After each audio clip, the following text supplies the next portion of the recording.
Welcome to RotoWire Fantasy Football Live, coming at you 5 days a week, 11 a.m. Eastern. Don't forget, if you want start, sit, questions answered, because of the international game on Sunday, we'll still do the Sunday at 11 a.m., but we'll also do Saturday at 4 Eastern for those that want to get those questions answered early. And also, maybe the line won't be quite as long as on Sunday. As always, on our Saturday show, we have John Ryan, and John Ryan just continues to produce winners. He's with RotoWire. He's with the Predictive Playbook. His 10x bets, 10-unit bets have been 65% over the last number of years. He dominates in NFL, NCAA football. Those are the two I'm most aware of. John wins wherever he goes. Again, like he says, you don't win every time. You might lose 32% of the time, 35% of the time. Those losses will come. But John has shown us all year, if you follow this show, consistent winners. John, you ready for week 10? Oh, I can't wait for week 10. It's going to be something else, especially with a game over in Germany. Yes. Now, remember, you're following John at John Ryan Sports 1, number 1 on the end of that. And John at the end will tell you a little bit more about where to find his work. We're going to get right into it, John. We have 3 games from you. I'll give some DFS plays. We're starting out the Texans and the Bengals. This line has been about 6.5 Bengals. The Bengals, I have some injury problems.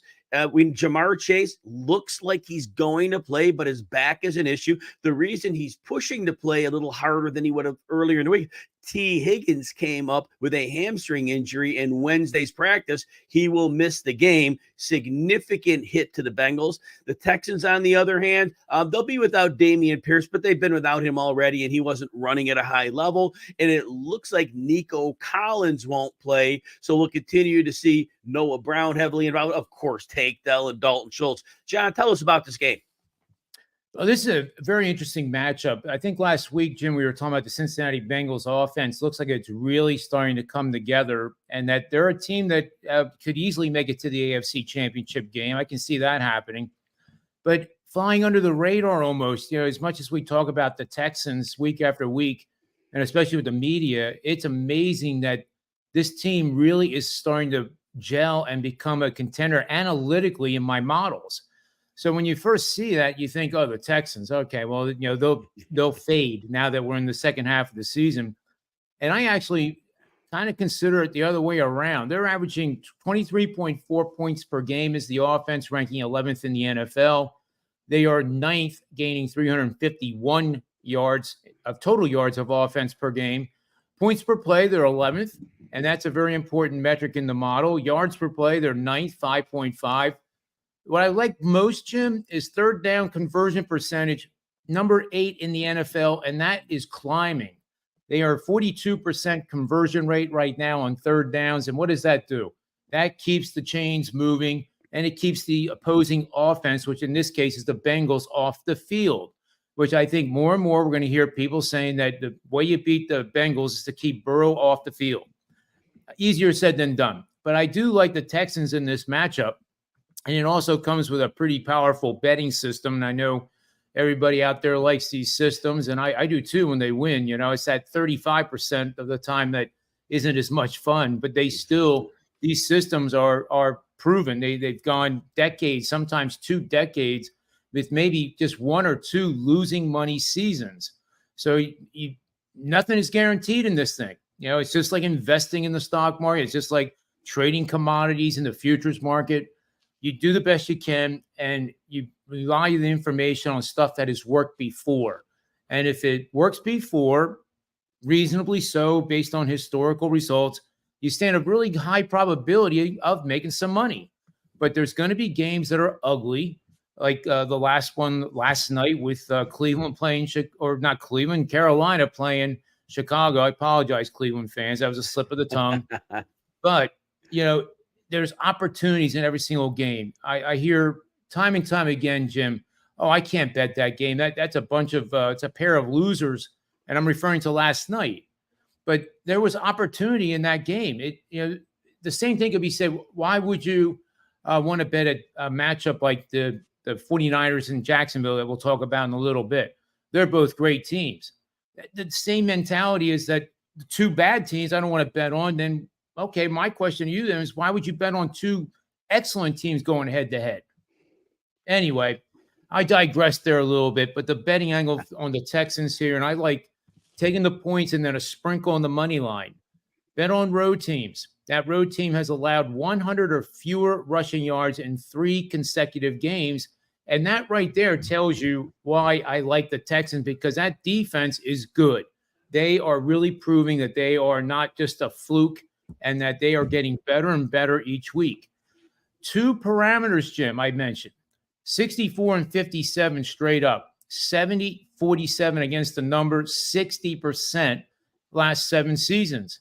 A lot of people don't think 60% is any good, but believe me, if you do that every single year as a pro, you're going to be very, very happy with the results. Even 55% is a good season for a pro.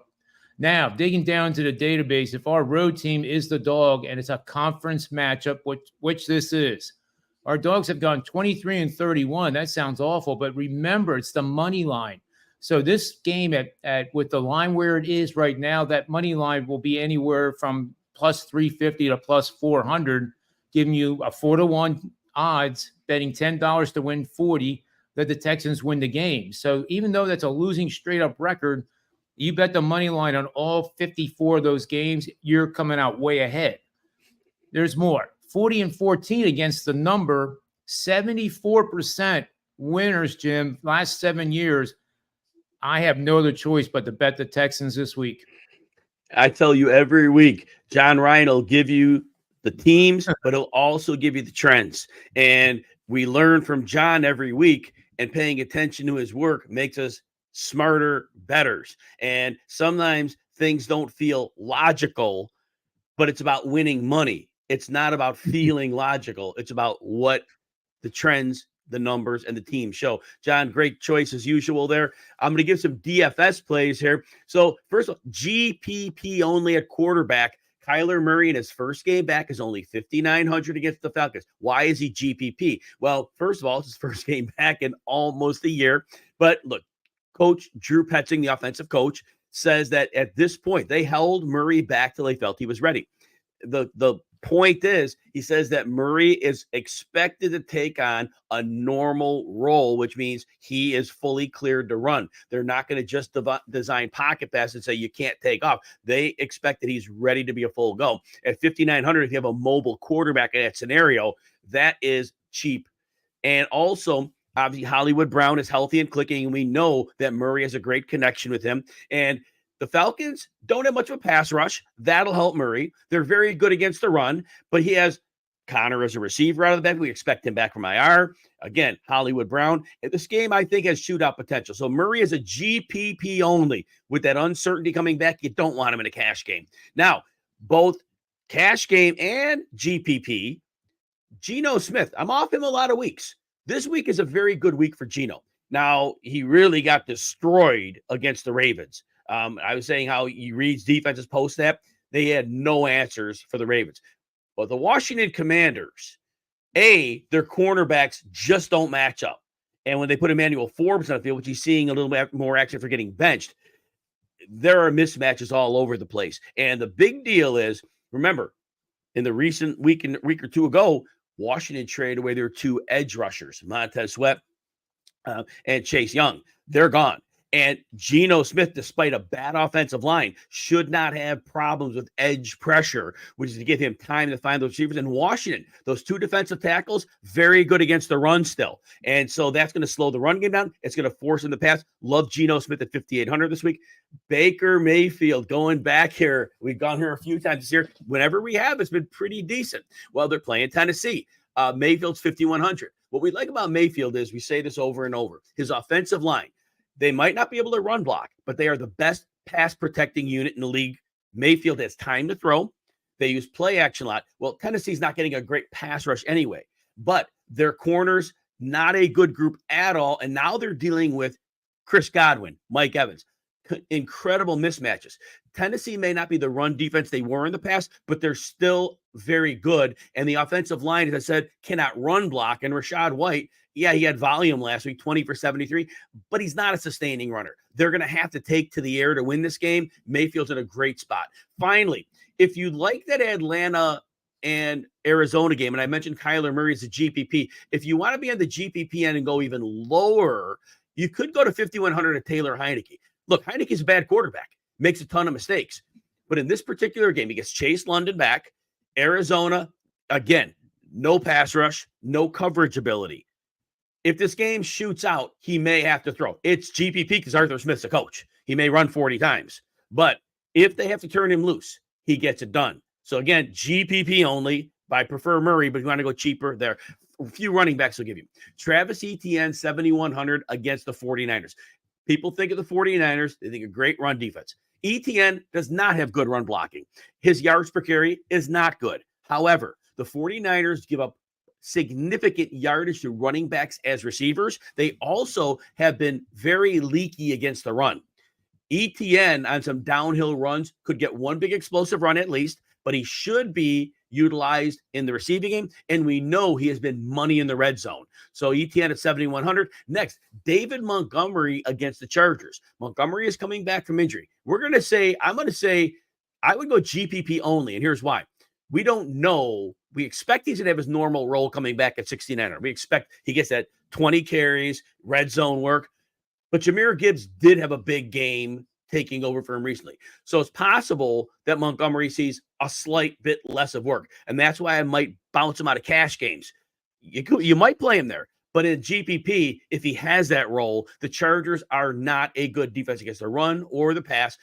With the Chargers being at home, Detroit may lean on their run game a little more than usual, and their whole offensive line is back. They had injuries. Everybody's back. Couple more. Aaron Jones, 6,500 at Pittsburgh.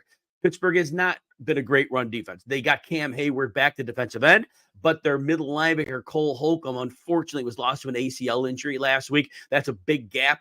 And also, Aaron Jones, despite Pittsburgh being good against receiving backs, Aaron Jones is a special receiver. He's not your average receiver. And at 6,500, he had 20 carries and 6 targets last week. That is ultimate usage. Aaron Jones can always have a massive game. Joe Mixon, 6,200 against Houston. Now, we know John is betting Houston in that game, but here's the thing. Cincinnati's still going to score some points, and T. Higgins is out. Houston's a great pass defense. They can't sell out to stop the run. They're a bad run defense. Mixon's a compiler. Mixon could compile his way to 100 yards and a touchdown or 2 in this game. Last one, Najee Harris, 4,900 against Green Bay. The biggest change I saw last week, Matt Canada finally had Kenny Pickett using run plays with Pickett under center as opposed to the shotgun. It completely changed the face of the running game. Harris all year has been over 95th percentile broken tackle rate, 87th percentile yards or contact. He has been a great runner, but with no opportunity. He's finally going to get opportunity. Green Bay's better against the run than they were, but with them running under center running, Najee Harris finally gets his chance. John, we are up to another NFL winning pick. Patriots and the Colts are squaring off international game in Germany.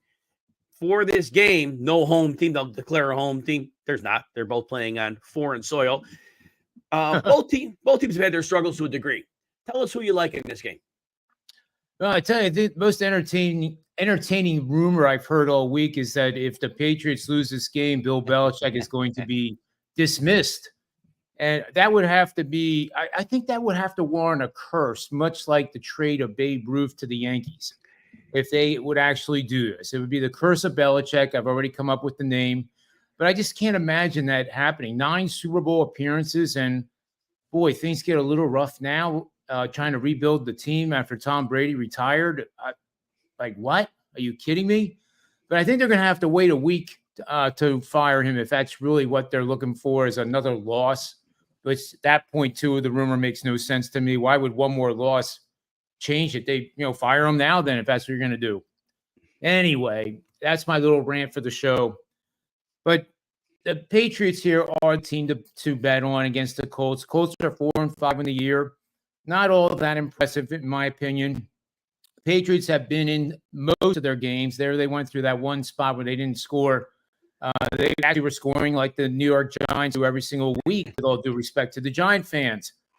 But the Patriots here are a team that we're going to bet on that have lost to the spread by 33 or more points over the last 5 games. That means they are underperforming vastly the market expectations that actually sets the price. Vegas is never trying to trick us. I hear that, and it makes me sick to hear it. What they're doing is the same thing that the market makers on Wall Street do.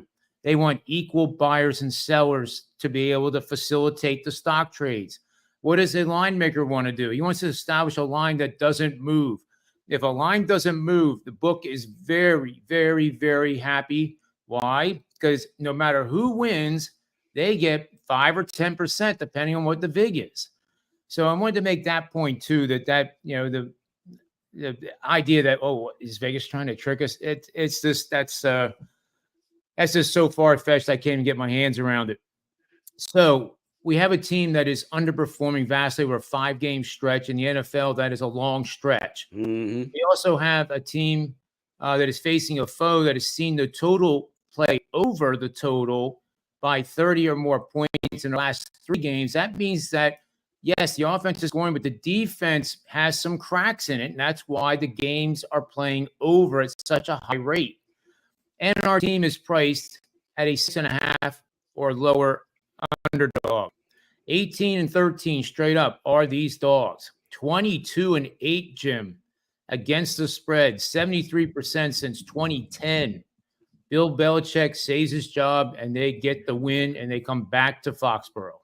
So John is on the Patriots here. Again, this is an early game on Sunday. So if you're going to go and bet this one, make sure it's by 9:30 Eastern when it kicks off. Because, again, if you're waiting until 1, the game will be over. All right, let's go to some more DFS plays. And then John will have one more winner at the end for us. Wide receiver, DK Metcalf, 6,800 against Washington. I mentioned the Geno Smith. If you're going to use Geno Smith, you pair him up with DK Metcalf.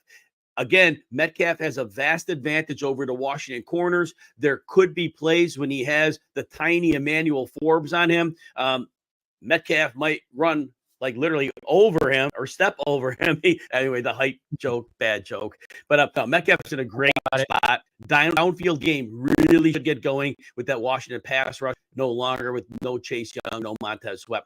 Chris Godwin, if we're going with Baker Mayfield, look, Mike Evans is a good play as well. Godwin, 6,700. He's been getting increased targets, high catch rate.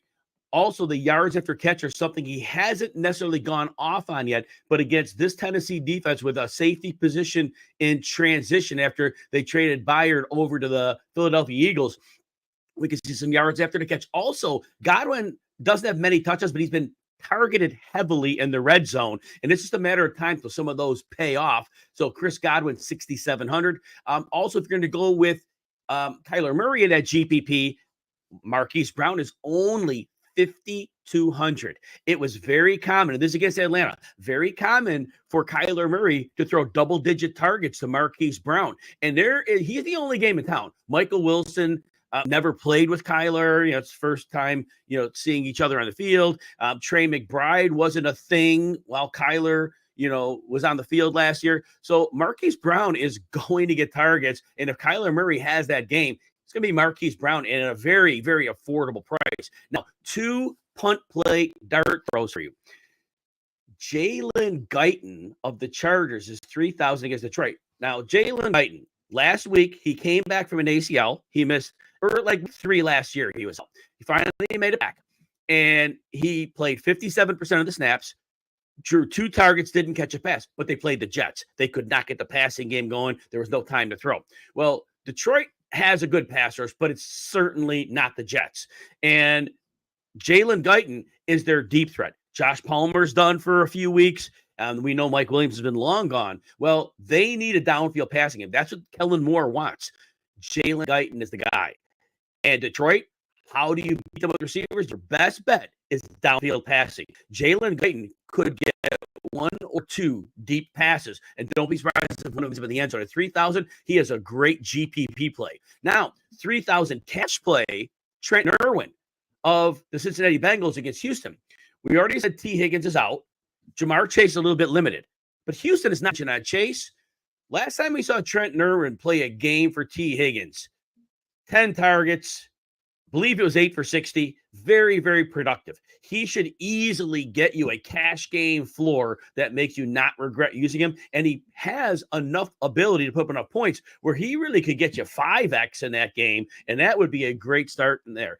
Tight ends, Sam Laporta, 5,700 against the Chargers. Now, the Chargers are bad against everything on defense. They play a lot of zone. And when defenses play zone against Detroit, they lean on Amon-Ra St. Brown. They lean on Sam Laporta. Now, Staley, the head coach of the Chargers, will likely make sure there's some extra attention on St. Brown. He still will be fine. But Laporta is the one that has the chance of going off against zone. He's performed very well against zone. I expect that to be the same here. Taysom Hill, keep riding the train. 5,100, he's at Minnesota. Every week, he's running the ball, passing the ball, he's catching the ball. It's been 4 straight weeks of high-level production. At 5,100, he's been putting up at least 18 fantasy points 4 straight weeks. Ride him until he doesn't do it anymore. But there's so many ways they use him. Keep playing him. Red zone, he's almost always involved. Finally, if you like that Kyler Murray and Marquise Brown, even though I said that Murray doesn't have a lot of chemistry because he hasn't played with McBride, 3,500, if you want to really load that game up, that's a cheap way where you can get 3 cheap players from the Cardinals. And if they go off, you could fill your roster with higher priced players and really cash in. And then a couple of defenses. So we know that John's taking Houston over the Bengals, and it's a great bet. I still think at 2,800, the Bengals could do some damage against Houston. Lou Anarumo cooks up a lot of game-specific plans, and the Bengals might not score a lot of points here. So Houston might also join them in a lower-scoring contest. But the Bengals could present looks that could confuse the rookie quarterback. Also, the Browns, they're not going to be highly rostered. They're 3,000, which is low for them. They're playing the Ravens. Everybody's afraid of the Ravens. But look, ultimately, they play man defense. They bring a ton of pressure. Man defense, I still want to see what Lamar Jackson does against a team that plays press man and gets very quick pressure with multiple players and multiple looks. There's a chance where Baltimore gives you a huge game at 3,000. No guarantees, GPP, but that would be a GPP play. John, let's get one more gambling winner from you. So the 49ers and Jaguars, everybody's excited about this game. Jaguars and 49ers coming out of their bye weeks. Jaguars do nothing but win lately. 49ers on a 3-game losing streak. Now, a couple weeks ago, before the bye, they got Randy Gregory to help the pass rush. Then they picked up Chase Young for the pass rush. This is going to be fun to watch. What angle are you taking on this game for betting? Oh, it's going to be a great game to watch. I think it's probably the marquee game of the whole entire weekend of NFL action. But before I get to the exact play, I want to highlight a few things that are going on in the NFL as a whole. Since the beginning of the season, the under has gone 80 and 52 with one push. That's blindly betting the under on every single game. It's hit 60%. This is unprecedented. Now, through in primetime games, if the games were played on Thursdays or Mondays, the under is 16-5, 76% to the under. We add in the Sunday night primetime game, 23-7, 78% to the under. These are unsustainable trends in the betting markets. But the thing I've learned over time, and I learned this on Wall Street, just because a stock is going down in price and it's going down and going down and going down, doesn't mean that it's going to snap back and recover all those losses. So we started out the first week with an average total of about 44.5 points. We're now at an average of 42. Mm-hmm. That doesn't sound like much in stock land, and it isn't. But in NFL, that amount of points is monumental. So what I'm telling people here, and this is the mistake not to make, don't assume now that the over is going to be the bet, and that the over is going to win 75% of the time, because even if it goes 50% the rest of the season, that under percentage that was at 60% for the season, it'll go to 55% to the under. So and everybody would say, oh, wow, that's pretty good compared to this year or that other year. But the mistake to make right now is to assume, oh, my God, I'm going to bet the over on every single game because it's due to bounce back. It's not due to do anything except be a total. So I wanted to point that out here before we get to the 49ers, because the bet here is on the under.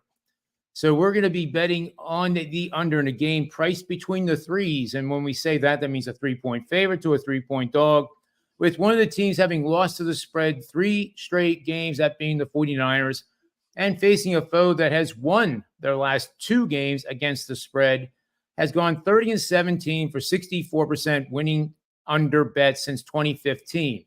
If one of the teams has lost 3 straight against the spread and the foe has won 3 straight, the under has gone 14-8 for 64% winners over the last 7 years. So that doesn't sound too bad, but you know, Jim, I always have something that is more appealing to the betting people that are listening here. So home teams that are coming off the bye, and both these teams are, and facing a foe that is also coming off the bye, has seen the under go 70-57 for 55% just straight up. If the total is between 42 and 49, which are big numbers in the totals market, the under has gone 25-17 for 60% winners. But the clincher here is the fact that in a game that features 2 winning record teams, both coming off the bye week, the under is a stellar 22-9, 71% winning bets. I'm on the under here, and it makes total sense because winning record teams do what? They address defense at this time of the year and use the bye to do it. So I wouldn't be surprised to see this game not even make 35 points. Live betting, if it starts out faster in that first quarter, don't be afraid to add some pizza money bet at levels approaching 47.5, 49.5 points, because I do think it'll easily stay under that, and you're using pizza money. So if I'm dead wrong, you'll have to buy a hoagie, I guess, to have dinner that night. But it's, it's better than not making your mortgage payment. John, in addition to that under pick, if you missed John going over the points about the auto corrections of overs and unders in the season, John taught that extremely well. So maybe go back and watch it. But John is right. It's not just going to be automatically the league adjusted down. Now we're going to hit all these overs. That's not happening. And John, another thing I noticed just from watching, a lot of teams are scoring quickly, and then it's just drying up frequently. We saw that Bengals and Bills game. Both teams, the scoring went out very quickly, and after that, it throttled way down. We see that across the board in the league. Defenses have done a really nice job adjusting. The referees are calling extra offensive penalties. There are a lot of factors leading in, and then defenses with adjustments. And overall, that's been a trend we've seen. John, tell everybody where they can find you and your work. Well, my work can be found at thepredictiveplaybook.com. I'm on a lot of other different sites who have affiliate sites, and they help sell my picks as well. I can also be found on Twitter, and that's the number one spot to go to, at John Ryan Sports and the number 1. Any questions, any games you might want to say, well, what do you think about the first half in this game? I'll do my best to get to everyone and get the information I think is valid into your hands. So John Ryan is with us every Saturday during the season, giving you 3 picks. I'll give you DFS. Remember, if you need start, sit fantasy questions answered, this week we're doing 2 streams as well. 4:00 Eastern on Saturday, 11 a.m. on Sunday. For John Ryan, I'm Jim Coventry. Good luck in all of your Week 10